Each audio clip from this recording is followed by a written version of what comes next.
যৌবনকাল এবং শক্তি, মানুষের শক্তি যখন চূড়ান্ত পর্যায়ে পৌঁছে যায় এবং 40 বছরে উপনীত হয়, তাহলে আল্লাহর কথা থেকে বোঝা গেল যৌবনকাল এবং শক্তির চূড়ান্ত মাপকাঠি হলো 40 বছর।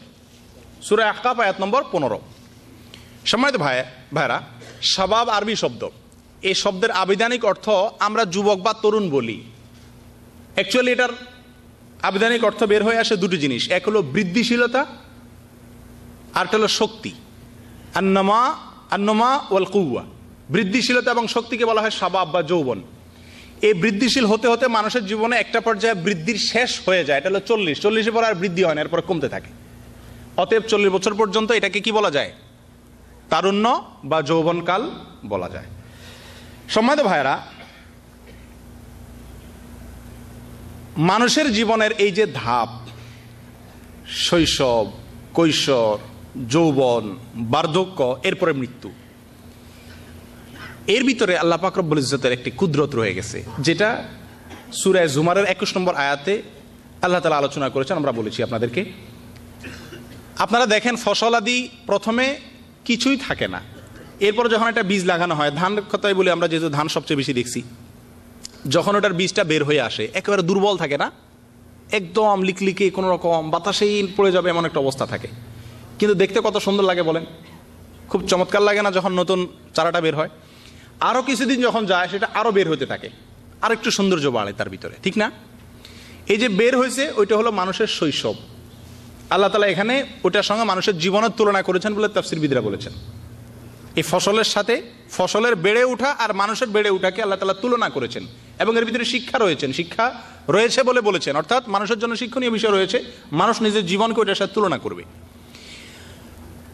চারা যখন বেড়ে উঠলো খুব সুন্দর দেখা গেল, এরপর আরেকটু যখন বড় হয় ধান গাছ, তখন ওইটা তারুণ্যে পৌঁছে যায়, তার যৌবনকাল হয়, হারা ভরা সবুজ শ্যামল, মাশাআল্লাহ, একেবারে বাতাসে সহজে নোয়া ফেলবে এরকমও না, এটা শক্তি তার ভিতরে আসে, দেখতে তো সৌন্দর্য হয়, লাবণ্য চেহারার গাছের অন্যরকম থাকে না, এটা হলো সেই মানুষের যৌবনকালের মতো। এরপরে যখন আস্তে আস্তে আস্তে আস্তে তার রং পরিবর্তন হয়, ঠিক মানুষের যৌবন শেষ হয়ে 40-এর পরে বার্ধক্যে যখন উপনীত হয়, ওই বয়সটা ফসলের যখন কালার পরিবর্তন হয়, আল্লাহর ভাষায় ফাতারাহ মুসফাররা, অতঃপর এটা হলুদ বর্ণ হয়ে যায়। ধান গাছ যখন হলুদ বর্ণ হয়ে যায়, যৌবন থাকে আর একটু হলুদ হলুদ শুরু করে দিলে কিন্তু কি হয়ে যায়, মানুষের দাঁড়াই চুল সাদা হওয়ার মতো। কালার চেঞ্জ হওয়া মানে কি? বয়স আস্তে আস্তে শেষের দিকে যাওয়া। এরপরে কি হয়? এরপরে আল্লাহ তাআলা বলেন ফসলের এরপরের পরিণতি হলো সুম্মা ইয়াজআলুহু হুতামা, এরপরে মানুষ সেটাকে কি করে? কাঠ খড়ি হিসেবে ব্যবহার করে। হলুদ হতে হতে যখন চরম পর্যায়ে চলে যায়, শুকিয়ে যাওয়ার পরে ওইটাকে কাঠখড়ি হিসাবে, জ্বালানি হিসাবে ব্যবহার করা ছাড়া ওর আর কোনো কাজ থাকে না। সম্মানিত ভাইরা, একজন মানুষের জীবন একেবারে শুরু থেকে শেষ পর্যন্ত, একটি ধান গাছের জীবনের শুরু থেকে জ্বালানি হওয়া পর্যন্ত হুবহু মিল। এর ভিতরে সবচেয়ে মূল্যবান যে বয়সটাতে সবচেয়ে বেশি পরিশ্রম করা হয় ধান খেতের, কোন বয়সটা? সেটা তার যৌবনকালটা। এই যৌবনকালটাতে যত বেশি সার প্রয়োগ হবে, যত বেশি আগাছা পরিষ্কার করা হবে, যত বেশি তার পিছনে পরিশ্রম করা হবে, তার বার্ধক্যে গিয়ে তত ভালো ফলাফল বের হয়ে আসবে। সম্মানিত দিনী ভাইরা, সেই যৌবনকাল আমাদের সবারই আছে। 40-এর ভিতরে আমরা বেশিরভাগ মানুষ, খুব কম সংখ্যক মানুষ এখানে আছি যাদের 40 আপ হয়ে গেছে, কিন্তু 40 পার হয়ে গেলেও শারীরিক সক্ষমতার কারণে আমরা অনেকে আক্ষরিক অর্থে যুবক না হলেও বাস্তবিকভাবে যুবকের মতোই। অতএব একজন যুবক হিসাবে আমাদের করণীয় ঠিক করতে হবে। তার আগে আরেকটু আমরা বলবো যুবকের গুরুত্ব কতটুকু। ভাই, যুবকের গুরুত্ব কতটুকু আমার মনে হয় এটা বোঝানোর খুব বেশি প্রয়োজন নাই, তারপর একটু আলোচনা করলে জিনিসটা আরও মাথায় আসবে।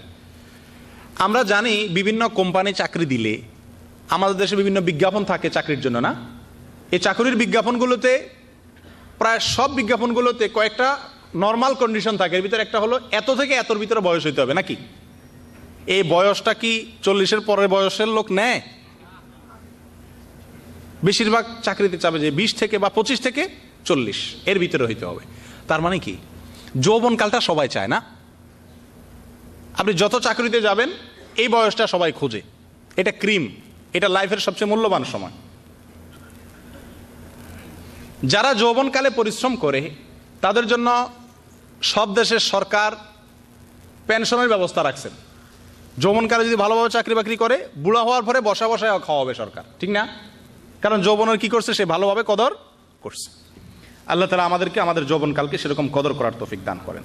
সম্মানিত ভাইয়েরা, কোরআন এবং হাদিসকে আমরা যদি দেখি তো দেখব কোরআন এবং হাদিসে যৌবনকালের গুরুত্ব সবচেয়ে বেশি দেওয়া হয়েছে। আল্লাহ তাআলা সবচেয়ে বেশি দিয়েছেন। কয়েকটি হাদিস আমি এক্ষেত্রে উল্লেখ করব। এর ভিতরে একটি হলো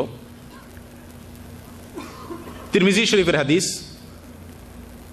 হাদিস নম্বর 2350। রাসূলুল্লাহ সাল্লাল্লাহু আলাইহি ওয়াসাল্লাম বলেন, লা তাজুলু কদামা আবদিন হাত্তা ইউসআল আন আরবা। কিয়ামতের ময়দানে কোনো মানুষের পা নাড়াইতে পারবে না চারটি প্রশ্নের উত্তর দেওয়া ছাড়া। কয়টি প্রশ্নের উত্তর? আমরা অনেকেই হয়তো জানি। এর ভিতরে প্রথম প্রশ্নটা কি? আন হায়া আন শাবাবিহি ফিমা আবলাহ। এর ভিতরে অন্যতম সেরা প্রশ্ন হলো যৌবনকাল সম্পর্কে আল্লাহ জিজ্ঞাসা করবেন যে যৌবনকালটি কোন কাজে ব্যয় করা হলো। তাহলে মানুষের জীবনের যে চারটি প্রশ্নের উত্তর দেওয়া ছাড়া কিয়ামতের ময়দানে কেউ নড়তে পারবে না, সেই চারটি প্রশ্নের অন্যতম প্রশ্ন হলো কি? যৌবনকাল। এই যৌবনকাল কি কাজে ব্যয় করা হলো এ সম্পর্কে আল্লাহ জিজ্ঞাসাবাদ করবেন। আব্দুল্লাহ আব্বাস রাদিয়াল্লাহু তাআলা আনহু বলেন যে রাসূল আকরাম সাল্লাল্লাহু আলাইহি সাল্লাম কোন এক সাহাবীকে একদিন নসিহত করতেছিলেন। নসিহত করতে গিয়ে বলেন, ইগতানিম খামসান কাবলা খামস। তুমি 5টি বিষয়ের আগে 5টি বিষয়কে মূল্যায়ন করো, কদর করো। এর ভিতরে একটা হলো শাবাবাকা কাবলা হারামিক। তোমার বার্ধক্য আসার আগে যৌবনকে কদর করিও। বার্ধক্য আসার আগে যৌবনকে কদর করিও। সম্মানিত ভাইয়েরা, অর্থাৎ বার্ধক্য আসার পরে আফসোস সবাই করবে, এটা জানা কথা। বুড়া হয়ে গেলে যৌবনকালের জন্য সবাই কি করবে? আফসোস করবে।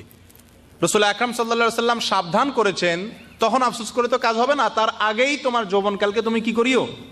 কদর করিও। আরেকটা হাদিস বলে আমি সামনে যাচ্ছি। হাদিসটা আমাদের অনেকেরই জানা। সহিহুত তারগীব এবং তারহিব এর ভিতরে 3355 নম্বরের অধীনে হাদিসটা এসেছে এবং মুস্তাদরাকে হাকিম এর ভিতরে আসে 7846 নম্বর হাদিসের অধীনে। রাসূল আকরাম সাল্লাল্লাহু আলাইহি সাল্লাম বলেছেন, আবু রাদিয়াল্লাহু তাআলা থেকে বর্ণিত, একই হাদিস বুখারী এবং মুসলিমও আছে, সাবআতুন ইউযিল্লুহুমুল্লাহ ফি যিল্লিহি ইয়াওমা লা যিল্লা ইল্লা যিল্লুহ। 7 ব্যক্তিকে আল্লাহ তাআলা কিয়ামতের ময়দানে আরশের নিচে ছায়া দিবেন, যেদিন আল্লাহর ছায়া ছাড়া কারো ছায়া থাকবে না। এই 7 ব্যক্তির ভিতরে এক ব্যক্তি হলো কে? শাবুন নাশা ফি ইবাদাতিল্লাহ। ওই যুবক, যে যুবক আল্লাহর ইবাদতে বেড়ে উঠেছে, আল্লাহর ইবাদত করতে করতে যৌবনকাল পার করছে, এই যুবককে আল্লাহ তাআলা আরশের নিচে কি দিবেন? ছায়া দিবেন। আল্লাহ তাআলা আমাদেরকে সেরকম যুবক হওয়ার তৌফিক নসিব করেন। সম্মানিত ভাইয়েরা, কোরআন এবং হাদিসে যৌবনকালের গুরুত্ব কতটুকু সেটা মোটামুটি আমরা আঁচ করতে পেরেছি 3টি হাদিসের আলোকে। আরো 2টি আয়াত এই প্রসঙ্গে আলোচনা করার মতো। সূরা ইউনূস আয়াত নম্বর 83। সূরা ইউনূস আয়াত নম্বর কত? 83। আল্লাহ তাআলা বলেন, ফামা আমানা লিমূসা ইল্লা যুররিয়াতুম মিন কওমিহি।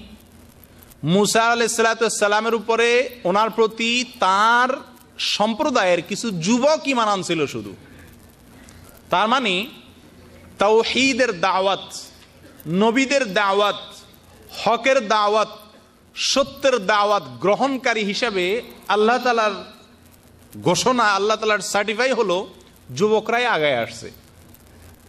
মূসা আলাইহিস সালামের যে সময়টা ছিল, আজকের যে প্রেক্ষাপট আমাদের দেশ এবং সারা বিশ্বের, তার সঙ্গে তুলনা করলে অনেকাংশে মিলে যাবে। আজকের যেই গণতন্ত্রের কুফরি শক্তি, এটাকেই দুনিয়ার অন্যতম সেরা একটি অঘোষিত ধর্মে প্রতিষ্ঠিত করার অপপ্রয়াস চালাচ্ছে। ঠিক একই চেষ্টা করেছিল ফিরআউন আজ থেকে হাজার হাজার বছর আগে। তখন হযরতে মূসা আলাইহিস সালাতু ওয়াস সালামের তাওহীদের ডাকে, শিরক বিরোধী আহ্বানে সাড়া দিয়েছিলেন যারা। আল্লাহ বলছেন, ফামা আমানা লিমূসা ইল্লা যুররিয়াতুম মিন কওমি। তার কওমের, তার জাতির কিছু যুবক সাড়া দিয়েছিল মাত্র, বাকিরা সাড়া দেয় নাই। কেন? ফেরাউনের ভয়ে। ফেরাউনের ভয়ে বাকিরা কি করে নাই? সাড়া দেয় নাই। যুবকরা সাড়া দিয়েছে। যুবকদের ভিতরে ভয় কম থাকে। সম্মানিত ভাইয়ারা, অন্য একটি আয়াত আমি বলবো না, আপনাদের কাছে প্রশ্ন, আপনারা দয়া করে উত্তর দেন যে কোরআনে কারিমে আল্লাহ তাআলা কিছু যুবকের প্রশংসা করেছেন একটি সূরাতে। সূরাটি আমাদের সবারই কম বেশ জানার কথা, একটি বিখ্যাত সূরা। সেই সূরাতে আল্লাহ তাআলা কয়েকজন যুবকের আলোচনা করেছেন, 6-7 জন যুবকের আলোচনা করেছেন। সূরার নাম কি? কাহাফ। এই যুবকদের নাম কি? যুবকদেরকে কি বলা হয়? তাদের নাম বলতে আমি তাদের স্পেসিফিকলি নাম বলছি না, এই যুবকদের দলটাকে কি বলা হয়? আসহাবে কাহাফ। মাশাআল্লাহ। আসহাবে কাহাফ মানে, কাহাফ মানে কি? গর্ত। আসহাবে কাহাফ মানে গর্তওয়ালা। তার মানে এরা গর্তে আশ্রয় নিয়েছিল। এদের ঘটনা, এদের গল্পটা আল্লাহর কাছে এত ভালো লাগছে যে আল্লাহ এটা কোরআনে কারিমের অংশ করে দিয়েছেন। এর ভিতরে আমাদের জন্য অনেক শিক্ষা রয়ে গেছে। গল্পটা আমি বলতে যাব না, অনেকেরই জানা আছে, শুধু মূল বিষয়টা বলবো। আসহাবে কাহাফের যুবকরা কি করেছিল ভাই? ওরা কোন চত্বর করেছিল? প্রজন্ম চত্বর না কি চত্বর? আসহাবে কাহাফের যুবকরা কোন চত্বর করছিল ভাই? তাওহীদের চত্বর। জাযাকুমুল্লাহ, বড় সুন্দর বলেছেন। চত্বর বললে ভুল হবে, যাই হোক তারপর আক্ষরিক অর্থে বলি, তাওহীদের চত্বর করেছিলেন তারা। তখনকার বাদশাহ নিজেই আল্লাহ ইয়াযু বিল্লাহ আল্লাহর দাবি করেছেন, বলেন যে কার পূজা করবা? আমার পূজা করো সবাই। বাদশাহ তাকে গোলামি করার জন্য, তাকে সেজদা করার জন্য, তার ইবাদত করার জন্য জাতিকে আহ্বান করলো। এই আহ্বানে যারা সাড়া দিচ্ছিল না তাদের উপরে জুলুম আসতে থাকলো। তখনকার এই অন্যায়ের জোয়ারে ভাসতে থাকলো গোটা জাতি। কয়েকজন যুবক, তাদের সংখ্যা আল্লাহ তাআলা কোরআনে আলোচনা করেননি। আব্দুল্লাহ ইবনে আব্বাস রাদিয়াল্লাহু তাআলা বলেছেন 7 জন, আরো বিভিন্ন মতামত আছে, ধরে নিলাম 7 জন। এই 7 জন যুবক গোটা দেশের একটি জাতির মধ্য থেকে 7 জন যুবক বের হলেন। বের হয়ে চিন্তা করলেন, এখানে আমরা আমাদের ঈমান নিয়ে আমাদের আল্লাহর ইবাদত করা সম্ভব না, এখানে আল্লাহর সঙ্গে শিরক করতে হবে যদি থাকতে হয়। ওই সমাজ ত্যাগ করলেন, শিরকের সমাজ ত্যাগ করে চলে গেলেন। তাদের সাথে একটা কুকুর পর্যন্ত গেল। কুকুরের মতো একটা প্রাণী, যার সম্পর্কে হাদিসে অনেক বর্ণনা এসেছে, কুকুর যেখানে থাকবে সেখানে আল্লাহর ফেরেশতা আসবে না, বিনা প্রয়োজনে কুকুর ফালা জায়েজ নাই, আর অনেক বিষয়। সেই কুকুর যখন তাদের সঙ্গে গেছে, আল্লাহ তাআলা কোরআনে কারিমে সেই কুকুরের আলোচনাও করেছেন, সম্মানিত হয়ে গেছে তৌহিদের পক্ষে। তৌহিদবাদীদের সাথে যখন কুকুর গেছে, আল্লাহ তাআলা তারও আলোচনা কোরআনে এনেছেন। এই যে 7 জন যুবক একটা জাতি থেকে একটা জাতির বিরুদ্ধে দাঁড়াইছে, তৌহিদের পক্ষে দাঁড়াইছেন মাত্র 7 জন যুবক। এই লোকগুলোর আলোচনা করতে গিয়ে আল্লাহ তাআলা বলেন, নাহনু নাকুসসু আলাইকা নাবাআহুম বিল হক। হে রাসূল, আমি আসহাবে কাহাফের ঘটনা আপনাকে সত্য সঠিকভাবে বর্ণনা করছি। তারা ছিল ইন্নাহুম ফিতিয়াতুন আমানু বিরাব্বিহিম ওয়াজিদনাহুম হুদা। আসহাবে কাহাফের যে লোকগুলো ছিল, এরা সবগুলো ছিল যুবক।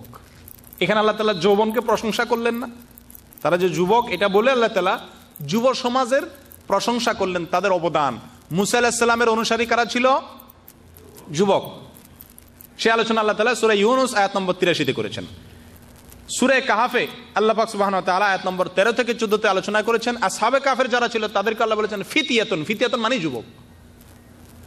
আসহাবে কাফের যারা ছিল তারাও কি ছিল? যুবক ছিল।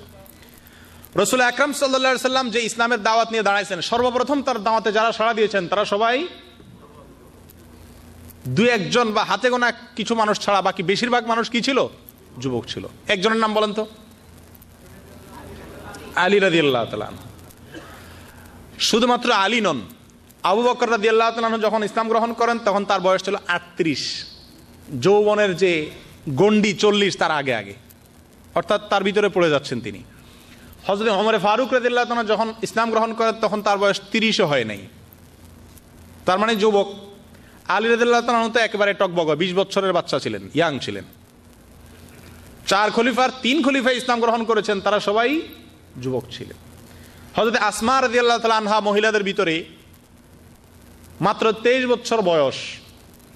হিজরতে অন্যতম ব্যক্তিত্ব। হিজরতের ইতিহাস আলোচনা করতে গেলেই যার নামটি একেবারে সহজে শুরুতেই চলে আসে, আসমা রাদিয়াল্লাহু তাআলা আনহা। আল্লাহ রাসূল সাল্লাল্লাহু আলাইহি ওয়াসাল্লাম এবং আবু বকর রাদিয়াল্লাহু তাআলা যখন গর্তে আশ্রয় নিলেন, তাদেরকে গোপনে খাবার সরবরাহ করতেন আসমা রাদিয়াল্লাহু তাআলা আনহা। বয়স ছিল 23। মুসআব ইবনে উমাইর রাদিয়াল্লাহু তাআলা আনহু, মদিনা জয়ের পিছনে যার ভূমিকা সবচাইতে বেশি, নেপথ্য নায়ক বলা হয়, মদিনার পক্ষ থেকে আগত আবু যর গিফারী রাদিয়াল্লাহু তাআলা আনহু, আর মক্কা থেকে আল্লাহ রাসূল সাল্লাল্লাহু আলাইহি সাল্লাম যাকে পাঠাইছিলেন তার পূর্বদূত হিসাবে সেখানকার মানুষকে ইসলামের আহ্বান করার জন্য, তিনি যে সেখানকার নেতৃস্থানীয় লোকগুলোকে ইসলাম বুঝাইতে সক্ষম হয়েছেন, তার বুঝানোর ক্ষমতা ছিল অন্যরকম। এই ইসলামের উত্থানের পিছনে কিছু নেপথ্য নায়ক আছে যাদের নাম মানুষ খুব একটা জানে না। এদের ভিতরে একজন হলেন হযরত মুসআব ইবনে উমাইর রাদিয়াল্লাহু তাআলা আনহু, যুবক ছিলেন। সম্মানিত ভাইয়েরা, আরকাম ইবনে আবিল আরকাম, খাব্বাব রাদিয়াল্লাহু তাআলা আনহু, আব্দুল্লাহ ইবনে আব্বাস, আব্দুল্লাহ ইবনে মাসউদ রাদিয়াল্লাহু তাআলা আনহু সহ অসংখ্য যুবক পাবেন যারা সবাই রাসূল সাল্লাল্লাহু আলাইহি ওয়াসাল্লামের অনুসারী ছিল। তাহলে আল্লাহ রাসূল সাল্লাল্লাহু আলাইহি ওয়াসাল্লামের যে মিশন ছিল, এই ইসলামকে দুনিয়াতে জিন্দা করার পিছনে অবদান ছিল সবচেয়ে বেশি কাদের? যুবকদের। আসহাবে কাফের ইতিহাস হয়ে আছে কারা? যুবকরা। মুসা আলাইহিস সালামের পৃথিবীর ইতিহাসের সবচাইতে কঠিনতম তাওহীদের জন্য, একত্ববাদ, এক আল্লাহকে যারা স্বীকার করে, মুসলিম যারা, তাদের জন্য যে কয়েকটা কঠিন সময় গেছে পৃথিবীর ইতিহাসে, তার ভিতরে একটা ছিল ফেরাউনের যুগ।